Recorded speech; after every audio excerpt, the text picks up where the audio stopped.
Saat aku kecil, aku suka sekali main keluar rumah. Main badminton, manjat-manjat tiang di dekat taman, pokoknya semuanya yang outdoor. Tapi nggak jarang ada yang bilang ke aku kalau, ih kalau perempuan sering keluar rumah, ntar kulitnya hitam, bopeng, nggak cantik. Atau kalau misalnya kita manjat tiang, jatuh, ntar kulit bopeng-bopeng. Jadi sedari kecil kita seakan-akan sudah dikotak-kotakan dengan apa yang dipercaya oleh lingkungan kita. Dan dalam hal ini aku sebagai perempuan harus tetap menjadi cantik dan dibatasi ketika bereksplorasi. Ketika aku remaja, aku senang sekali ikut banyak kegiatan mulai dari OSIS, basket, pramuka, dan lain-lain. Tetapi juga ada yang sering komen, aduh perempuan tuh jangan aktif-aktif, ntar kelihatan ambisius dan dominan. Dan bahkan ketika aku SMA, itu adalah pertama kalinya aku merasakan rasa sakitnya penolakan. Karena aku baru pertama kali pacaran, tapi hubungan kami gak disetujui oleh keluarganya karena katanya aku terlalu ambisius dan dominan. Emang ada yang salah dengan perempuan mencoba hal baru, punya mimpi, dan punya ambisi. Dan setelah lulus kuliah, aku menikah. Dan akhirnya dikaruniai seorang anak perempuan, dan aku memutuskan untuk tetap berkarir. Dan gak sedikit juga yang memberikan komen seperti, anaknya emang keurus ya? Emang anaknya deket ya sama orang tuanya kalau ibunya kerja? Tapi anehnya, ada teman perempuan aku juga yang memutuskan mengurus keluarga, diberikan komen juga. Gak kepake dong pendidikannya kalau tinggi-tinggi kalau hanya mengurus keluarga. Begini salah, begitu juga salah. Padahal sebenarnya nggak ada yang salah dengan pilihan tersebut dan sangat memungkinkan untuk kita menjalani karir dan juga keluarga. Jadi sukses itu seringkali dikorelasikan positif kepada laki-laki, tetapi dikorelasikan negatif kepada perempuan. Dan laki-laki dibanggakan ketika dia punya ambisi, ketika dia punya prestasi, tetapi perempuan bahkan baru bisa diterima ketika dia membuktikan pencapaiannya. Siapa di sini yang mungkin pernah mengalami apa yang aku rasakan? Boleh angkat tangan? Jangan malu-malu hanya mengangguk. Wah banyak juga ya ternyata ya. Jadi sebenarnya pengalaman yang aku rasakan dan yang mungkin teman-teman rasakan atau teman-teman pernah lihat di sini merupakan perilaku yang diharapkan oleh masyarakat berdasarkan stereotip dan stigma. Dan tanpa kita sadari, atau mungkin kita tuh sadar, tapi nggak tahu harus berbuat seperti apa. Stereotip dan stigma inilah yang membuat perempuan seringkali merasa insecure, nggak percaya diri, takut mengambil resiko, sulit mengambil keputusan, dan merasa tidak berdaya. Dan ini menjadi salah satu faktor penyebab sedikitnya perempuan di jajaran pemerintahan, perusahaan, dan bahkan pekerjaan. Jadi menurut data McKinsey tahun 2022, di Indonesia di level senior manager hanya ada 36% perempuan, di level VP hanya ada 32% dan C-level hanya ada 26%. Kelihatan banget ya jomplangnya. Dan kalau kita runtunin lagi nih dari awal, kita lihat perbandingan laki-laki dan perempuan ketika mendaftar pekerjaan ternyata juga sangat berbeda. Jadi laki-laki itu akan mendaftar pekerjaan ketika dia merasa sudah memenuhi 60% dari kualifikasi pekerjaan. Kalau perempuan baru akan mendaftar ketika sudah menceklis seluruh kualifikasi alias 100%. Nah ini aku ngeliat banyak yang ngangguk nih, relevan ya. Padahal sebenarnya perusahaan dengan diversity yang tinggi itu terbukti bisa bertahan di kondisi sulit. Dan perusahaan dengan leadership perempuan ternyata terbukti bisa lebih profitable. Oleh karena itu, aku dan beberapa perempuan lainnya mendirikan Indonesian Women League dengan visi empower from within, empower dari dalam. Karena kami ingin berjalan bersama para perempuan untuk mereka lebih mengenal diri sendiri, tahu values mereka, dan pada akhirnya bisa mengambil langkah konkret untuk diri mereka. Dan dalam diskusi kami dengan ratusan perempuan di Indonesia dari Sabang hingga Merauke, kami bisa melihat bahwa permasalahan dan dilema ini tuh sangat amat nyata dan dialami oleh banyak sekali perempuan. Dan memang untuk mengubah culture patriarki Indonesia, mengubah stereotip dan stigma itu nggak akan gampang. Membutuhkan waktu yang lama dan keterlibatan banyak pihak. Tapi itu bukan berarti mustahil, tapi ada perubahan sederhana yang bisa kita lakukan, yaitu mulai dari diri kita sendiri. Mulai dari diri kita sendiri untuk satu, percaya bahwa laki-laki dan perempuan tuh punya kesempatan yang sama. Kedua, kita berani mengambil pilihan sulit untuk diri kita sendiri, bukan karena tuntutan sosial, stigma, atau hanya untuk menyenangkan orang lain, tetapi kita memilih yang terbaik karena kita tahu itu yang terbaik buat kita tanpa merugikan orang lain tentunya, dan kita mau berani bertanggung jawab terhadap pilihan tersebut. Believe it or not, women can make their own choice, so that's the good news. Tinggal caranya gimana nih? Kita be empowered from within dan bisa berani mengambil pilihan sulit. Ada 5 hal yang aku pegang hingga sekarang dan I really feel it helps me and I hope it helps you too. Yang pertama itu adalah know ourselves first. Mungkin di sini sering dengar ya, kenal diri, kayak terdengar klise gitu ya. Tapi ternyata setelah beberapa tahun terakhir Jatuh Bangun membentuk IWL dan Indonesian Women League juga punya khusus modul untuk pengenalan diri. Ternyata pembelajaran itu sangat mengubahkan perspektif aku. Karena ketika kita belum mengenal diri kita jadi sangat mudah terombang-ambing dengan apa sih kata orang lain, sepenuhnya percaya dengan stigma yang bias, melakukan hanya untuk memuaskan orang lain, dan hal-hal itulah yang membuat kita mengambil keputusan yang kurang bijak. Tapi jarang kita tanyakan ke diri kita, apa sih yang kita maknai, inginkan, sukai, dan sesungguhnya rasakan. Mari kita mulai ambil waktu untuk tanya jawab ke diri kita soal hal-hal penting ini. Karena dengan demikian kita bisa mengambil jeda sebelum kita memutuskan dan bereaksi, terutama untuk keputusan sulit. Tapi ingat, bukan berarti teman-teman gak boleh ngerasa kecewa, sedih, kesal ketika memang ada hal-hal yang rasanya kok gak adil ya buat saya ya. Tetapi ketika kita tahu value kita tahu siapa diri kita, tantangan-tantangan ini bisa kita lebih hadapi dengan bijak. Isn't that nice?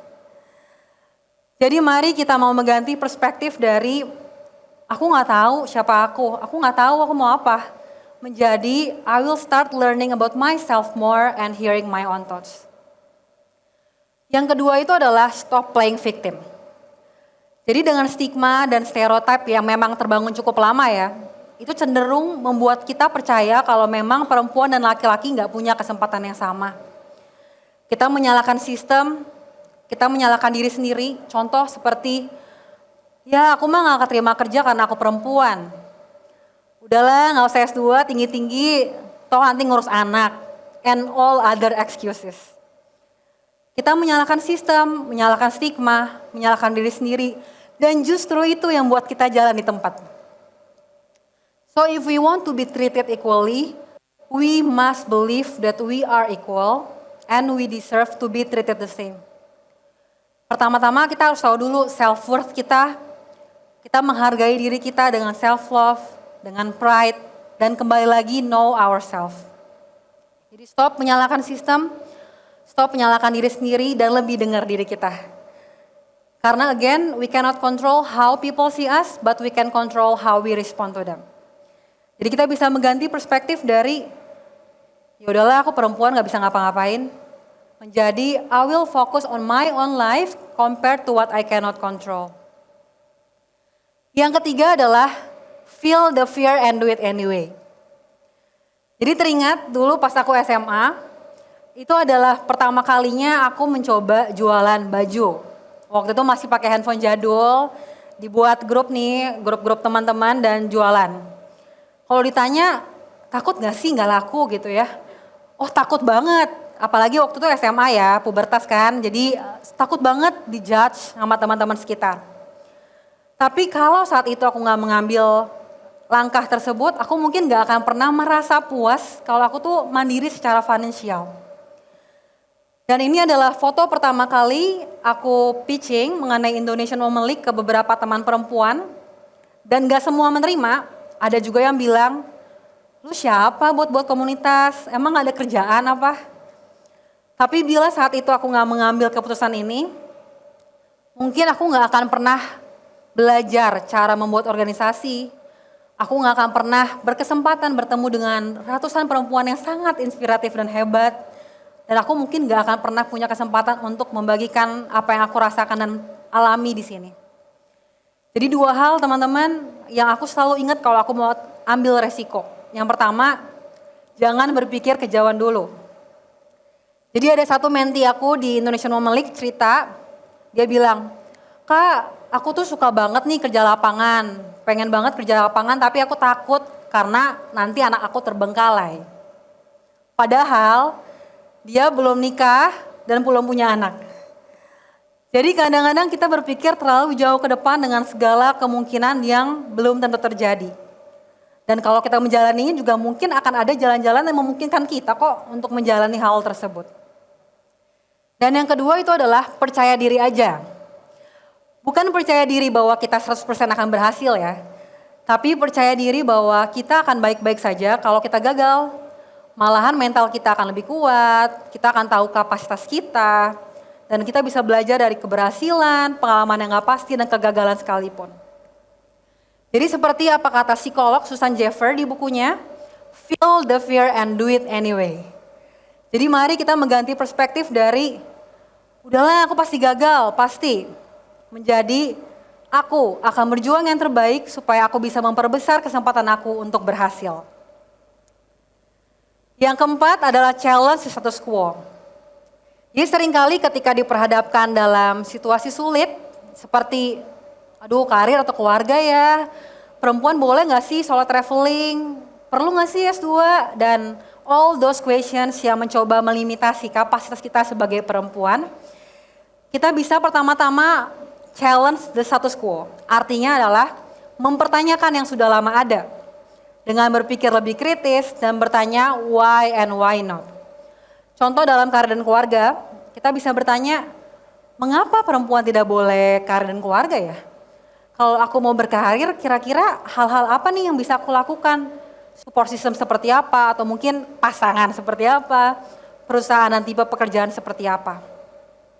Dan ini adalah foto di mana minggu lalu nih baru aja kami mendiskusikan soal double standard for men and women. Dan di situ kami saling nge-challenge, bertanya kenapa dan saling debat gitu.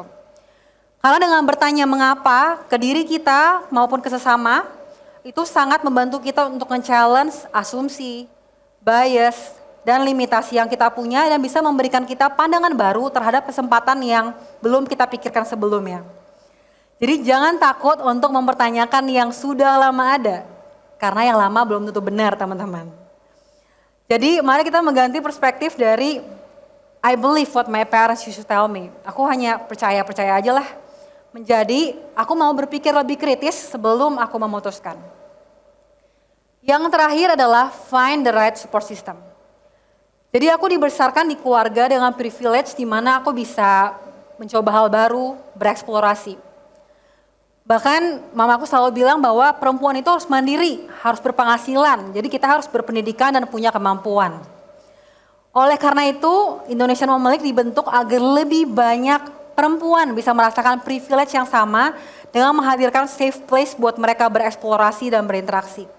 Dan kami udah melihat banyak perubahan positif dari para orang-orang yang memang mau terlibat dan berproses. Salah satunya adalah Eli, di mana dia adalah member di Indonesian Women League. Awalnya Eli mungkin cenderung kurang percaya diri, meragukan kemampuan dia, eksistensi dia. Awalnya dia mencoba di konten, lama-lama mau nih bereksplor jadi event, partnership. Dan lama-lama dia membuka diri di kelompok kecilnya doang berempat. Tapi lama-lama dia memberanikan diri untuk speak up bahkan di kelompok besar dan jadi host teman-teman. Jadi amazed banget melihat perkembangan banyak sekali perempuan termasuk Eli di mana yang ketika dia mau terlibat, mau bereksplorasi dia bisa menjadi pribadi yang mungkin masih ada rasa kurang percaya diri, tapi dia mau berani mencoba. Jadi mari kita mengelilingi diri kita dengan orang-orang yang dengan kehadiran mereka kita bisa merasa lebih baik. Karena di situ kita bisa belajar dari pengalaman orang lain, dari perspektif orang lain. Jadi mari kita mengganti perspektif kita dari aku gak punya siapa-siapa menjadi I will surround myself with people that can make me feel better. Jadi again, women can make their own choice. Dan untuk siapapun yang lagi berjuang untuk memutuskan, semoga 5 hal ini bisa membantu ya. Know ourselves first, stop playing victim, feel the fear and do it anyway, challenge the status quo and find the right support system. Let's make hard choice and bold move for ourselves. Dan untuk para orang tua, sahabat, pasangan dari seluruh perempuan di Indonesia, mari bukan lagi kita berkata ke perempuan, kamu gak boleh gini, kamu gak boleh gitu. Tapi mari kita mendukung mereka untuk bisa menjadi apapun yang mereka inginkan, mendukung mereka untuk bisa berani mengambil pilihan sulit, mendukung mereka untuk bisa menjadi mandiri dan tangguh dengan memberikan lingkungan yang nyaman buat mereka.